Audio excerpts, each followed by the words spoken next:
Perfect. Hi, everybody. Welcome to this week's Free Friday webinar.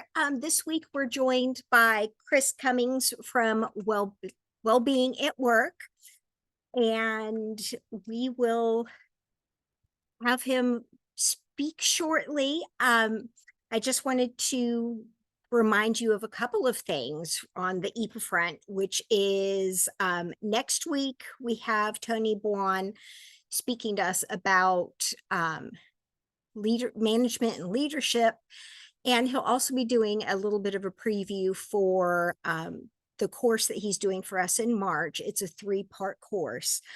Greg DeLapp, our favorite ex-CEO, is going to be doing a 2-part course for us in March around and I'm completely, oh, this is embarrassing. Fundamentals. Yes. EAP fundamentals. I am so sorry. It's been a day.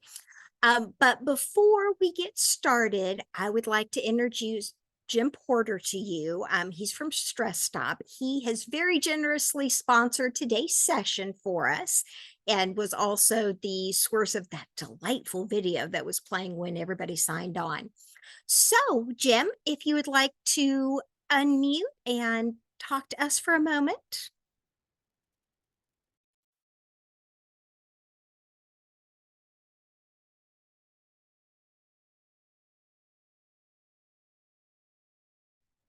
We can't hear you, James. You're muted. And I'm muted, trying to tell you, you're muted. There we go. You can hear me now? Sure can. Okay.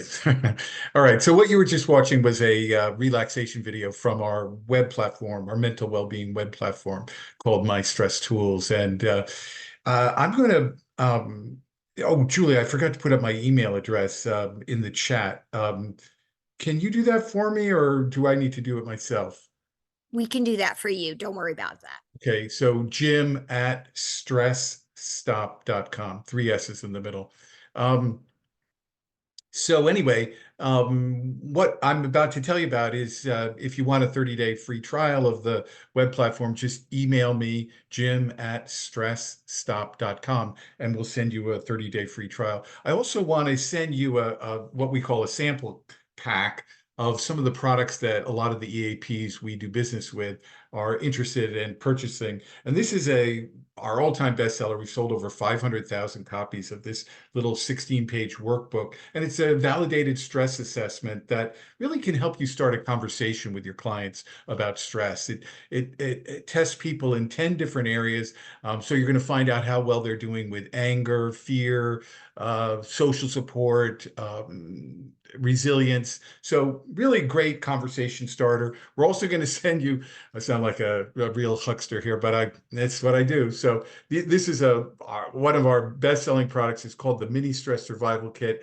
And we can customize it with your name and logo on the back. It's got 10 little cards in it that you can give to clients with sort of a interesting quote on the front and 5 little bits of advice on the back. We've also got one for insomnia. All this is going to be yours if you just send me your email address. And we're going to send you this little depression kit, which is similar to the first one that I showed you. We're going to send you this little stress testing card, which you can customize with your logo. It's got a little, little heat-sensitive circle there. Put your finger on it, and it'll change color. You got to keep it there for longer than what I did. And again, you can customize it with your name and logo. You can get it just like a business card. So a lot of our EAP clients will hand out this to their clients, and they'll keep it in their wallet for months sometimes. We'll send you a biodot card. If you have never done had a biodot on the, you peel this off, put it on the back of your hand. And then when I use this in seminar situations where I'm giving people like a guided relaxation, and their dot will change color while they're listening and doing the guided relaxation. This is a little more sophisticated version of the biodot card. It's got 8 little panels on the front and the back.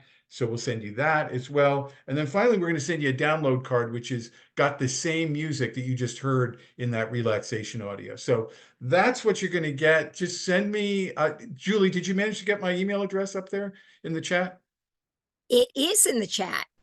Great, great. So just send me your email and we'll send you a little form. You fill it out and all this will be in the mail plus a 30-day free trial. So without any further ado, I got a little taste of what Chris is going to be talking about, and it looks like it's going to be great. So thank you, Julie, for allowing me to have this little 5-minute commercial, and take it away.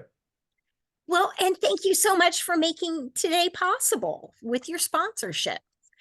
So our speaker today is Chris Cummings, and he's from a wonderful organization called Wellbeing at Work.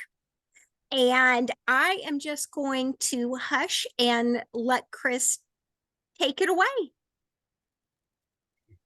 Thank you so much, Julie. Really appreciate the invitation. I feel very honoured to be here and to see so many of your members join us. As you can tell, I'm not a local to you all. I'm based in the UK. It's almost my weekend. So I'm going to hopefully keep you entertained for the next 25 minutes or so. Thank you to the comments as well in the chat. I'm going to have plenty of time at the end for a nice interactive piece. So if you can stop sharing, Jim, that would be great. And then I can bring up my slides for you.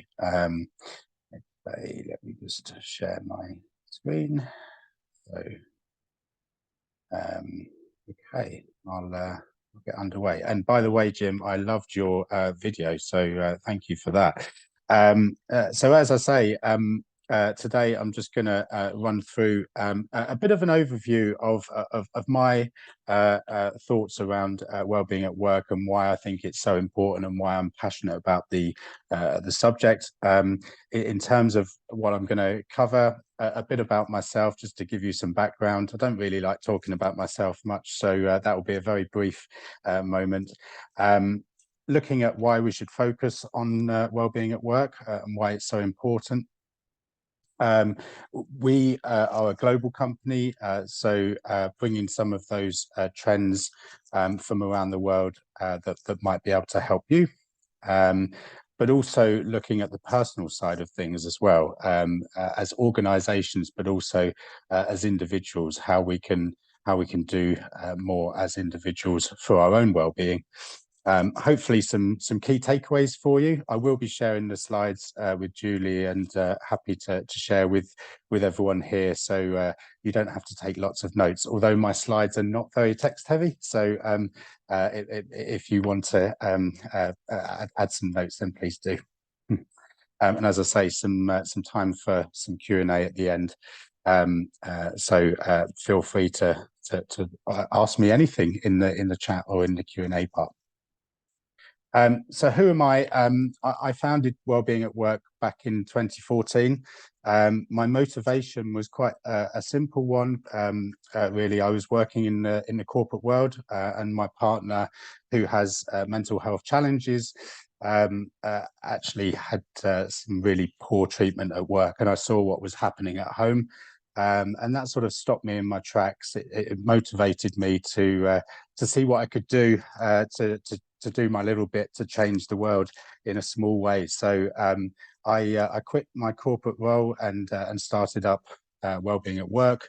It started as a UK summit in the UK, and has since, over the last decade, as you can see from my background, we're celebrating 10 years this year, has grown organically, really, and we now take place around the world and have communities around the world. So it's a real passion project for me. I feel very fortunate to be able to do something that I really love.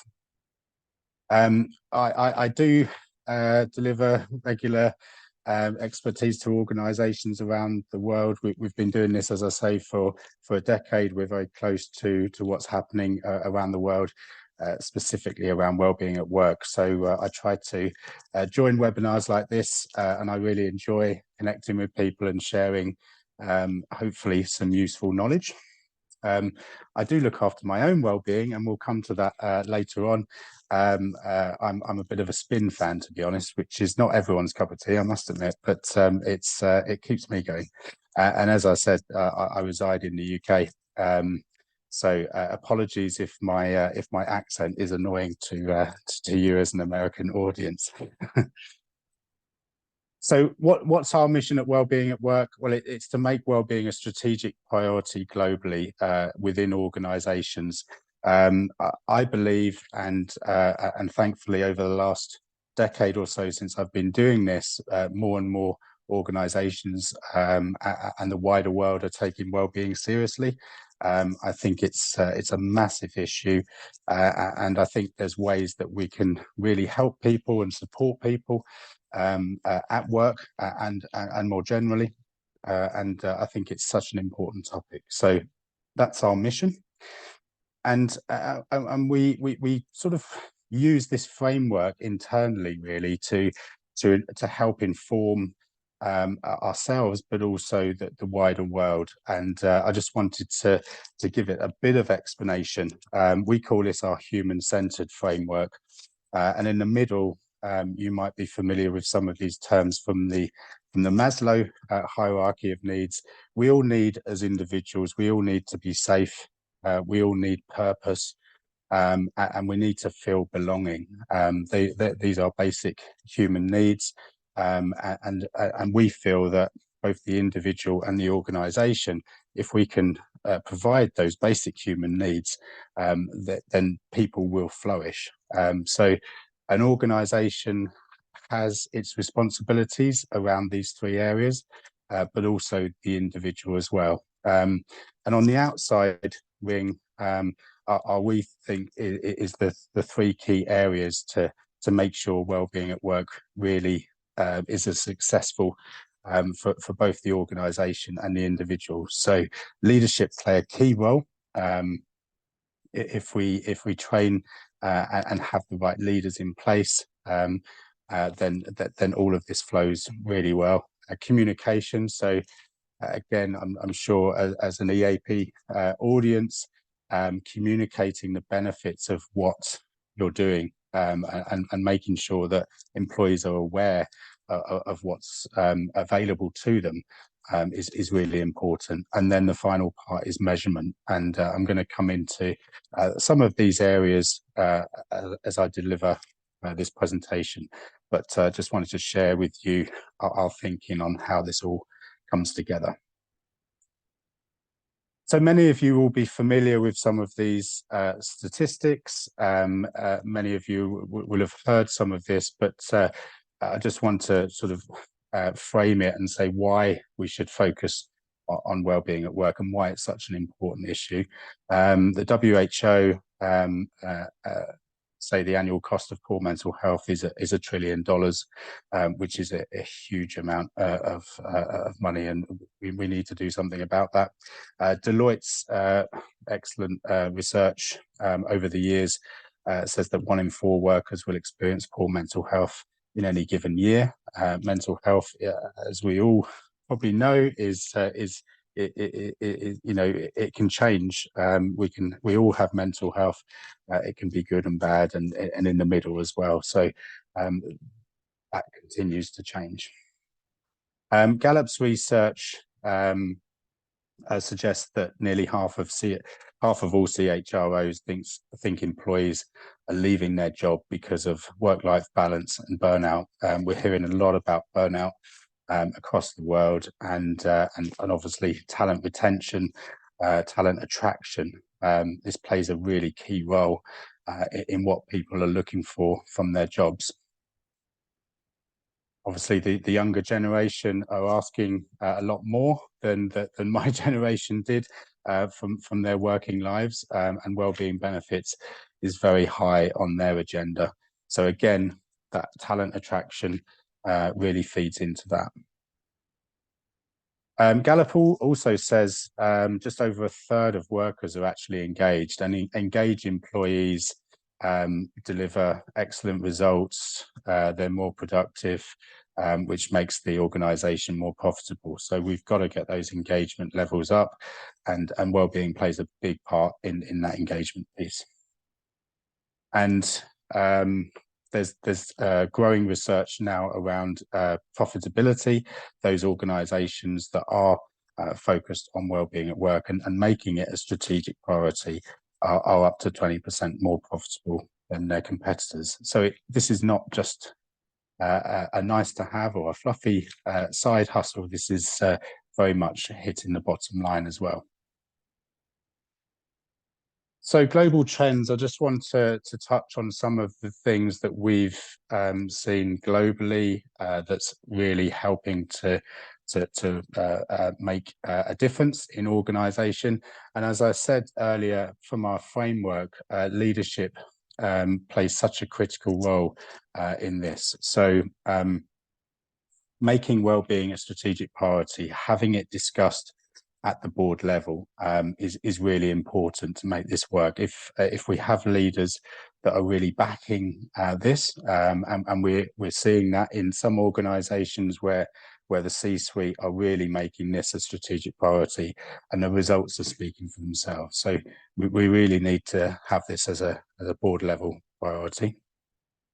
I think the skill set of the leader is changing. When I first started in my career, there was a lot of bashing of desks and shouting and screaming. I think we're looking for more authentic and empathetic leaders, and that EI, emotional intelligence, is certainly a key trend. We're seeing that in many organizations.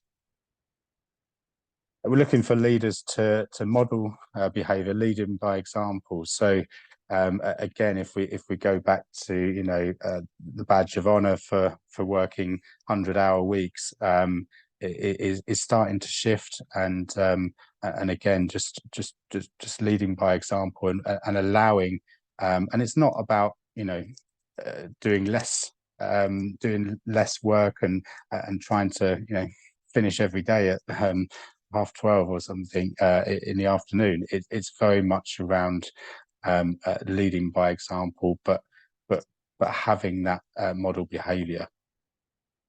I think the culture in an organization plays a key role as well. We hear examples of toxic cultures, and obviously that hits the bottom line.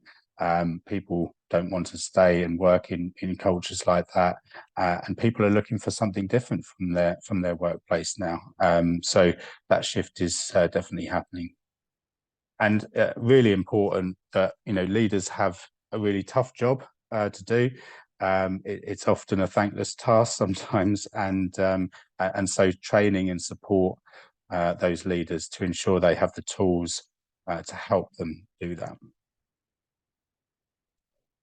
So from tactics to strategy, again, those global trends that we're seeing. I think during the pandemic, when it came to well-being, we tried to support our people really quickly, and may have done things very quickly, understandably so, because we were all in panic mode. But I think now as we move forward, stepping back and looking at this as a more strategic approach. So with a wellbeing strategy, making it comprehensive, not just tinkering around the edges, but really looking across the organization, so we can make a contribution comprehensively across that organization. I think workers are looking for a more personalized approach. What works for me might not work for my co-worker. So how can we personalize our approach? And I'm sorry, I've used an S in personalized. It should be for an American audience. I apologize. But yeah, having a personalized approach is really having far more of an impact. workers are looking for more purpose. What's the purpose of the organization, but what's my purpose as an individual? You know, looking at why that organization exists. What is it that I can get more than just a paycheck at the end of the month? People want to feel a sense of belonging to an organization, and the research really shows that when someone feels that sense of belonging to an organization, they're more loyal, they'll deliver better results, they'll go the extra mile for you. So belonging is a key area to focus on. And again, communication, making sure that workers know exactly what's going on, but what is available to them in that supporting role. And the final area I wanted to talk about on the trend side was measurement. Obviously, we all know what gets measured gets managed. If we're going to invest in a strategic priority towards well-being at work, then let's measure it. And there's various ways we can do that, and let's prove that it's having that impact, because ultimately we all want to have a positive impact. Be brave, test and learn. Some things will work, some things won't, but I think workers will really appreciate you trying to test new ideas and learning from them. So I'd encourage that.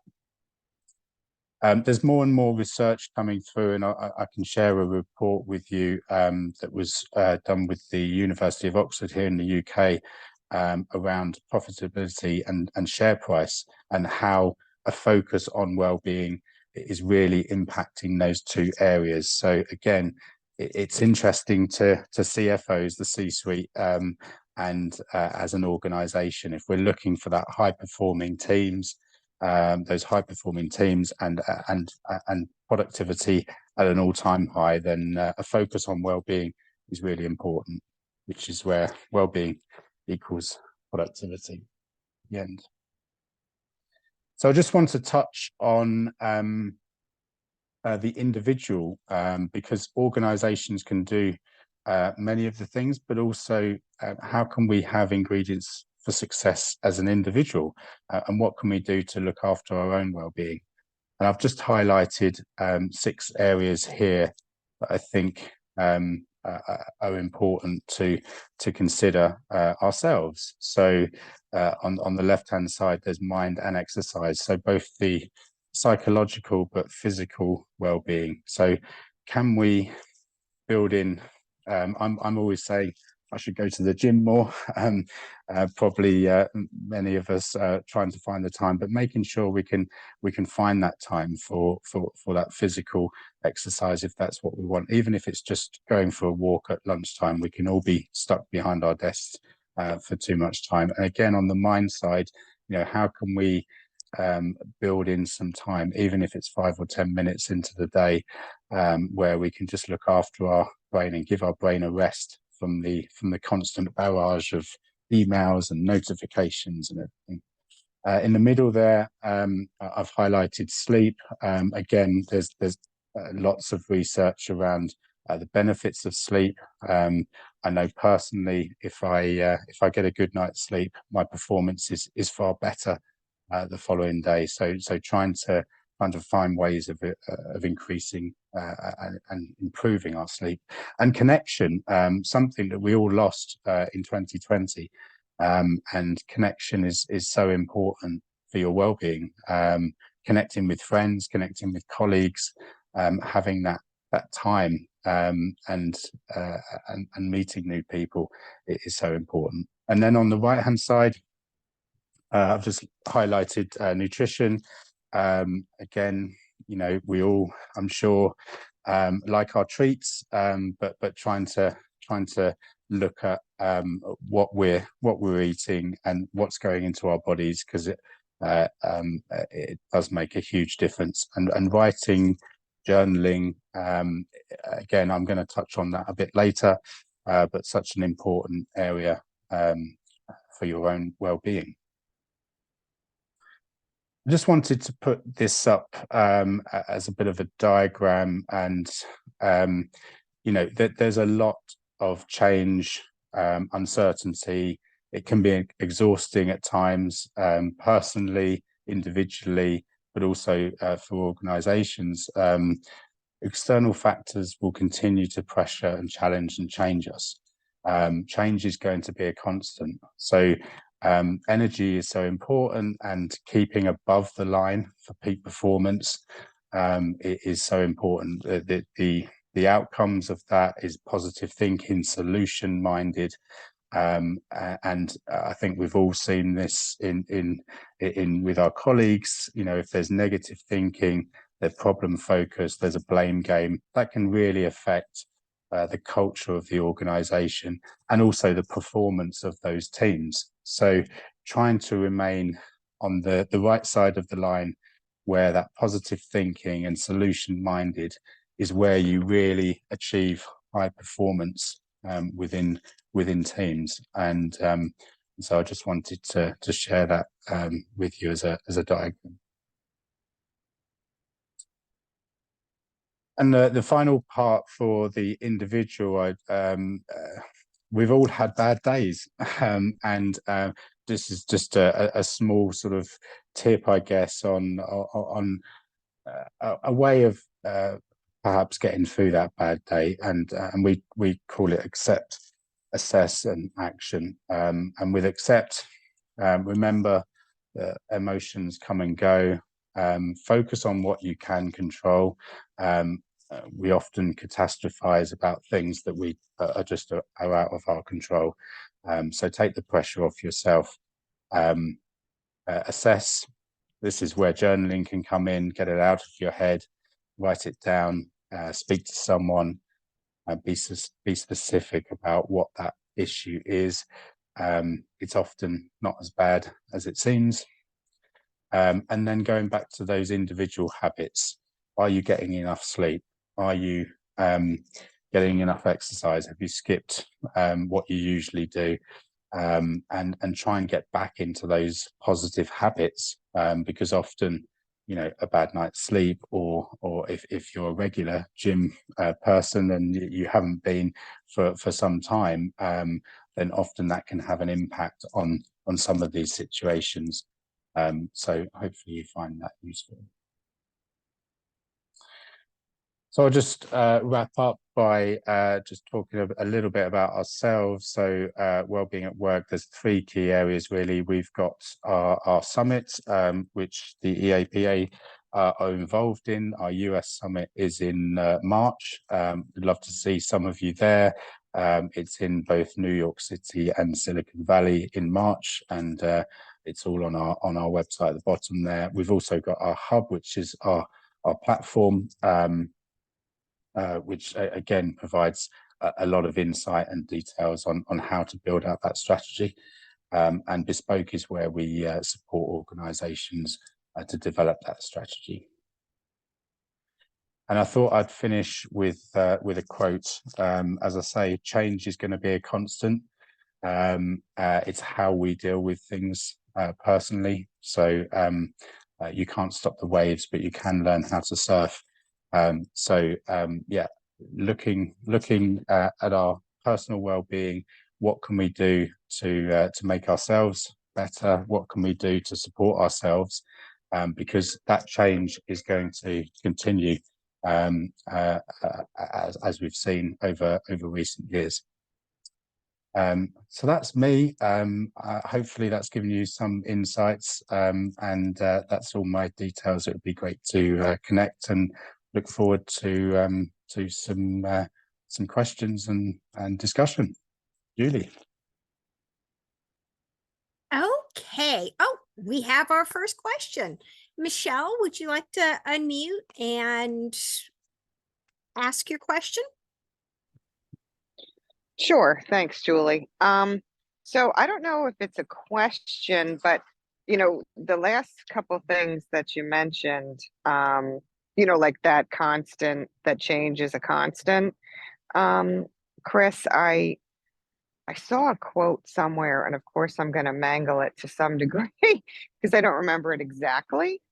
And I think it was either Einstein or Darwin who said, something along the lines of, you know, intelligence isn't the best barometer of survival.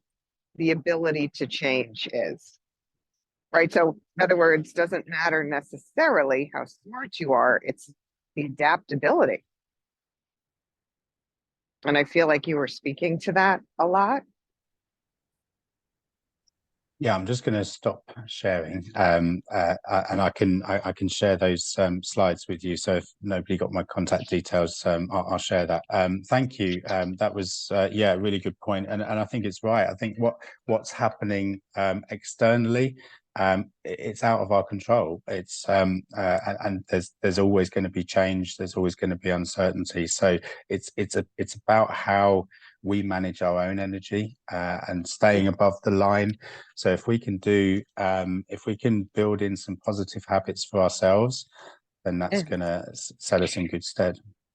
Yeah, and I used to do medical social work for years. I worked with dialysis patients, and of course, you know, they would come in, and I was the one that was like sort of giving them a tour and answering questions, and they would always say, "How long until my body adjusts?" And I would always say to them, number one, everybody's different. But the other thing I would really stress with them is that because this is such a big change in your life, like whatever your normal is, do more of that, because you're trying to go and balance against this completely new thing that's going to spike anyone's anxiety. So in the spirit of trying to keep people's anxiety down, right, do your normal when you leave here, and that can, you know, possibly help. Absolutely. Yeah, completely agree. Yep. Okay, thank you. Thank you, Michelle. Does anybody else have a question that they would like to ask? It looks like while we're waiting for a hand to go up, it looks like we have something in chat from Laura. She says, "Thank you for your presentation. Also, as an inclusive American who's accepting of others and cultures, please don't feel you have to apologize for your accent or your difference in spelling." Thank you very much. Yeah, I won't apologize anymore. Like that, Laura. Thank you. All right. I know you guys are not shy about asking questions. So, do we have any hands that would like to go up, please? Oh, okay, Michelle. Let's have I'm it. sorry. I just figure, all right, I'll jump in here. So the question is, so I'm an on-site EAP, and so I work for like I'm a contractor, but I'm in a large organization, which, you know, I'm not going to say who it is. Oh, sorry. There's somebody. I'm so sorry. There's a truck right behind me, and I'm out walking the dog. Sorry about that. So, you know, a lot of these employees that I'm interacting with are very high achievers and, you know, kind of over functioners. And so it does become challenging to get them to see that in order to maintain, you do have to have breaks, right? Like that's part of the package, and it makes sense, and it is going to make you better. They typically, you know, are, you know, sort of attached to this idea of, you know, kind of going whole hog all the time. And I just wonder, you know, what your thoughts are on, you know, how do you sort of penetrate that, right? How do you, you know, come at it in a way that they can, in a language they understand, so to speak? Yeah, really good point, Michelle. Thank you for that. It's a common problem, and Sure. see this a lot in the financial industry, professional services, legal. And I think you're right. You touched on it, language, and finding the right language. I often use the sporting analogy. You don't see many gold medalists or Super Bowl champions who don't talk about rest and recovery. You know, Yep. the successful sporting people, right at the heart of their training programs is rest and recovery. There's enough research out there now around high performance, and I think it sounds like you're in an organization that thrives on high performance, and it's just starting to get that message across around, do you want to be a high performer? Well, this is what you need to do, because actually the research shows that after a certain number of hours per day, you're not performing at your best. You're not Yeah. delivering value to the client. To pull an all-nighter night after night after night is not actually achieving great results. And that's where, you know, mistakes happen and all that sort of stuff. So I think if we can start to change the narrative, obviously, you know, if we go into high performance and say you've got to do yoga and meditation every day, we're not gonna penetrate that. But if we can start to use language around high performance and really, you know, talk to their talk in their language, then I think we might see some change. Yeah, I mean, I think it's true, like you're saying, it's definitely changing. And it's funny because one of my kind of taglines to them is like, even Derek Jeter's not Derek Jeter every single day, right? Our energy is just not the same every single day, but that doesn't mean that doesn't discredit or, you know, make any less that he was Derek Jeter yesterday. You know what I mean? Like,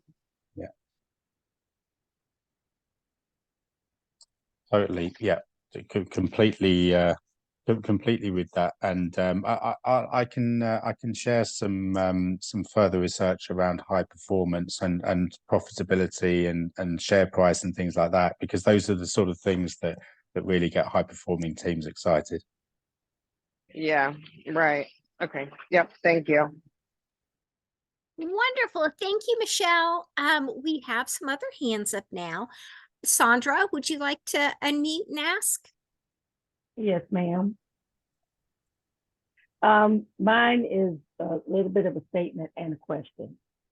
In my work area, there is a lot of more, doing more with less. Folks are leaving the workforce, retiring, they're separating, and now it's leaving a void. And, you know, directors, supervisors are expecting the rest of the team to cover down for those people. And it's creating this belief that, oh, well, if we can do it with this little bit, why should we hire somebody else? And so trying to get them to understand that there has to be a need, something has to be broken before something can be fixed. Do what you're capable of and not overexerting yourself till it's stressing you out and making the work center an unhealthy place. So that's the kind of situation I'm dealing with, of trying to get that healthy balance back so that I don't have so many clients coming in about being stressed out, being overworked, being frustrated, aggravated. And your program seems like the perfect fit if we can get those workloads minimized to who it belongs to, and getting the hiring parties to understand that if you keep working them like this, you're going to burn them out and you're going to lose them also. So, you know, it's a vicious circle of who, you know, how do I get them? And that's the thing. A lot of these people are afraid, if I don't get the job done, I'm going to lose my job. So that's where I'm at. Yeah, no, it's I appreciate that, Sandra, and it's again quite a common theme we hear, and unfortunately, we are more reactive than proactive. We can see you can see what's coming. You know you're going to have problems down the track. It might not happen next week or next month, but it's coming because you can see it, and look, we've got to try and be as proactive as we can to try and minimize that risk. You will see data points along this journey, whether that's down to output, whether that's down to absenteeism. You'll start to see little trends happening, people taking more days off or whatever it might be. But if you can demonstrate with some of those data points that we're moving towards a bigger problem, then maybe leadership or the wider team might be able to the evidence might sway them to do something sooner. But it's a common problem. We often do something when it's when something really bad happens and something really catastrophic happens, and hopefully there's some data points in your in this journey that you're on at the moment that you can highlight as evidence that we're moving towards a bigger problem. Fantastic. Thank you for your question and your statement, Sandra. Barbara, would you like to unmute and ask your question? Sure. Thank you, Julie. Chris, great presentation. My question is around culture. I retired. I worked mainly in healthcare as an EAP, and both hospital systems and retirement communities, and they all talk a good game about health and wellness and self-care, but they don't supply the staffing needed, and so the staff are burned out. Patient care is at risk. Culturally, is the UK more evolved in how they view worker wellness, worker well-being? I just wanted your thoughts on that. Thank you, Barbara, and thank you for everything that you've done in your career. In terms of the healthcare system, I think globally, healthcare workers are not looked after generally that well, and there's a major issue there. I think there's been some big issues since COVID, especially. So I don't, and also in the UK, it's a publicly funded system. So yeah, quite a challenge. But I think in general, healthcare workers are definitely feeling burnout. The numbers are quite shocking. And we've seen it in our healthcare system in the UK, the amount of absenteeism and people leaving the profession to move to other countries, where they get more respected and get better treatment. So yeah, there's been a lot of people leave the UK healthcare system to move to Australia, actually. Quite interesting. Yeah, I would find that I would be called to do a response for staff, allegedly for a wellness topic. But in order to bond with the group, I had to first listen to how awful it is there, how long shifts, how they don't really have days off, and so on. And so it felt like that the EAP was being used as a bandage when there was, a bigger issue that couldn't be addressed. So, and in the US, as a result of the pandemic, there's now federal legislation that healthcare has to provide access to mental health and EAP. Well, I'm going to broadly say mental health EAP support. So it's baked in, and more healthcare systems are now having on-site EAPs again, which is good for our profession and making it barrier-free. but not solving the root cause, which is not enough staff. So thank you for addressing that. Yeah, it's a really good point, Barbara, and part of that presentation I was talking about all of those things. If the culture is toxic, it doesn't matter how much support you keep on putting into organizations, whatever their setup is. If you have that problem of not enough staff or whatever it might be, then none of these solutions will really have the impact that you're hoping for. I guess the only thing I would try and say is going back to those individual things that we can all do as individuals to support ourselves, whether that be getting enough sleep. If you're doing too longer shifts, then that's a problem. But if you can try and find your own well-being toolkit yourself, to look after yourself individually, then that's going to help. It's not going to solve it, but it's going to help you feel less burnt out. Perfect. Thank you so much, Barbara. Our next question is from EPA, specifically our fearless leader. So go for it. Thank you, Julie. In sitting here listening to this, it strikes me, Chris, you have this great background in corporate C-suites, whether it's knowing the HR person at the top or the whole entire C-suite program. And one of the criticisms of EAPs is that, they're not used enough.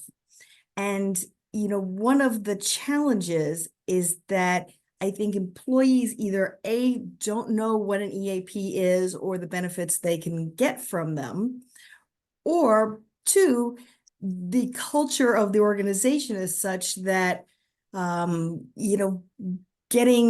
going to that is kind of frowned upon. Gosh, you're taking away from your job, you're taking time out. We want hard chargers that are going to succeed to move up the corporate ladder. And I advocate talking about getting a chief wellness officer that could advocate on that level. We try our best here at EPA to do some more education on how EAPs can market internally. But I would love your opinion on how to change that culture. What can CEOs and HR leaders do to work with their EAPs and make it an acceptable resource that helps the company return on investment and helps the employee? It's a win-win-win all the way around. Your thoughts? Yeah, thank you, Julie. Great question, and I'll do my best. I mean, you're the experts, so I'll do my best to share. So on the first point, before I worked in this world, if someone had said to me EAP, I wouldn't have known what it was. But as we're in this world, we obviously know. So one employer that I was talking to just changed the name of what they called it, just to something more recognizable, I guess. And so, as HR leaders are communicating to their whole workforce, instead of saying please use the EAP, actually it was like this is called, they gave it a brand name, and they changed the name. It actually saw an uptick from less than 5% to over 25% in terms of usage, just by, it's almost like a branding exercise, because people saw EAP and they didn't quite know what it meant. And when you're in the industry, all of these, acronyms and things like that we all know them, but to the general population, it's not necessarily known. So that worked really well. That was supported with a communication and marketing plan. So maybe that's one example I've seen that's worked well. The second piece around culture, I think that comes down to trust. If you work in an organization and you feel you're in a culture that you are trusted, then you would feel a lot more open to be able to go to that support. If you're in an organization that is going to monitor everything and, you know, sack you when you engage with mental health support or anything like that, then you're going to see the usage lower. So again, going back to what I was saying to, I think it was Barbara earlier, we've got to fix the culture piece, the leadership piece first, before we can, you know, just by changing the name of the EAP is not going to do it if you're in a culture that you're fearful of getting that support. So I would urge as EAPs to really work with your clients to look at how you can change the culture within the organization, and then I think you'll see a lot more people engaging with it.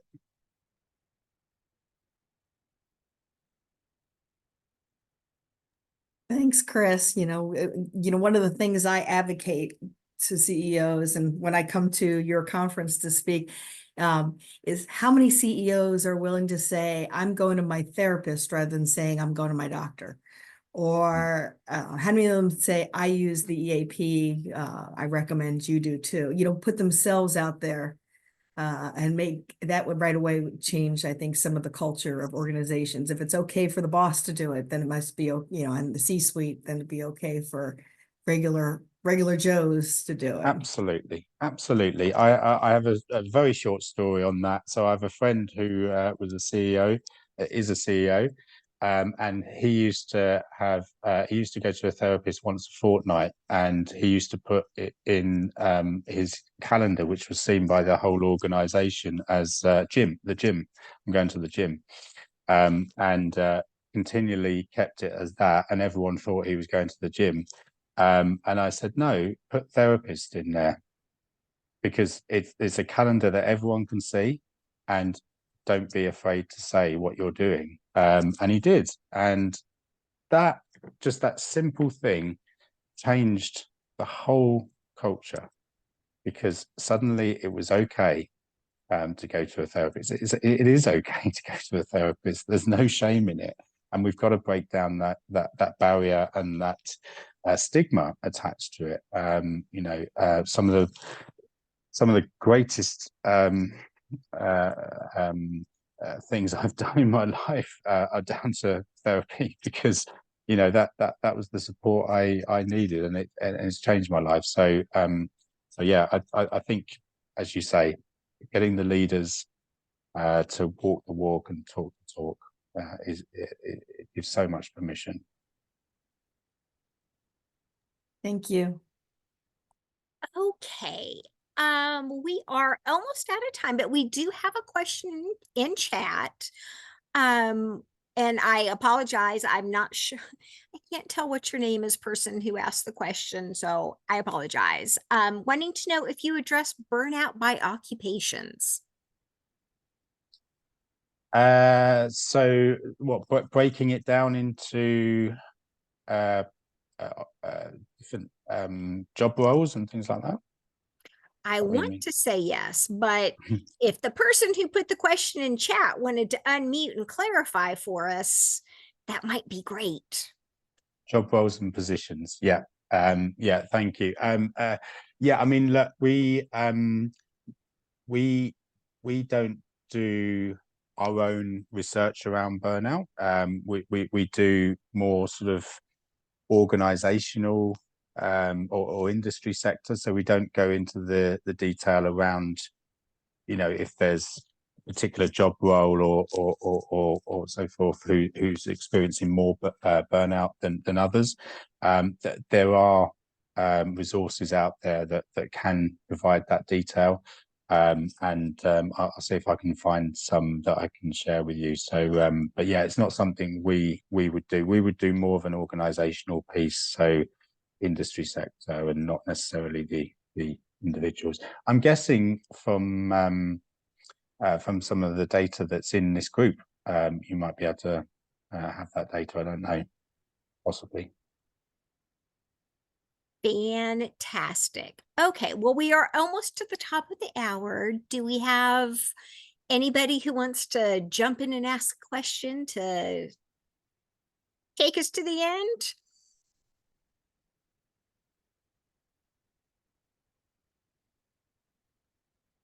All right, I don't see anything. Oh, wait. Hey, Julie, I'll just say that one of my favorite quotes, I heard you, Chris, quote Peter Drucker at the beginning of the program. And one of my favorite quotes of his is culture eats strategy for breakfast. In other words, all the strategy in the world is not going to take care of a culture that, is dog eat dog. So, and Julie, your remark about just, telling the employees that you're seeing a therapist. Wow, I love that idea. I'm going to start telling everybody to do that. I go in and do stress management programs in organizations, and they'll tour me around the C-suite just because I'm doing a program there that day. And to a man, and I say that deliberately, they'll say, "Oh, I really want to attend your program today, but I'm too busy." And they think that's a really funny joke. Like I've never heard that before. But the joke's on them, and prioritizing self-care is so important. And thank you, Chris, for helping us see that today in your presentation. Well, and I'm just going to jump in here and tell you that those of you who have not looked ahead to our webinar schedule, Jim is actually going to do an entire Friday webinar on March 8th around the work-life balance. So be sure to tune in. Thanks, Julie.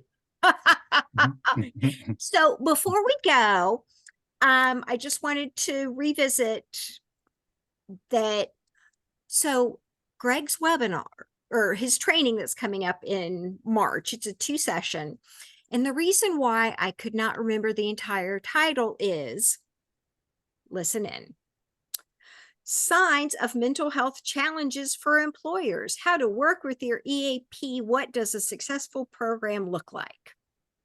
So that's what Greg's going to talk to us about. And we all know that he has a wealth of information around that. And it's 2 sessions in March on the, I don't have the right page of my calendar up. But very useful for managers to attend. Oh, there we go. Julie put the dates in, March 5th and March 12th. So next week we are back with Tony Buon, who's going to talk about management and leadership. And he'll also do a little bit of a preview so that those of you who might be interested in the full course will get a good feel for exactly what he's going to cover.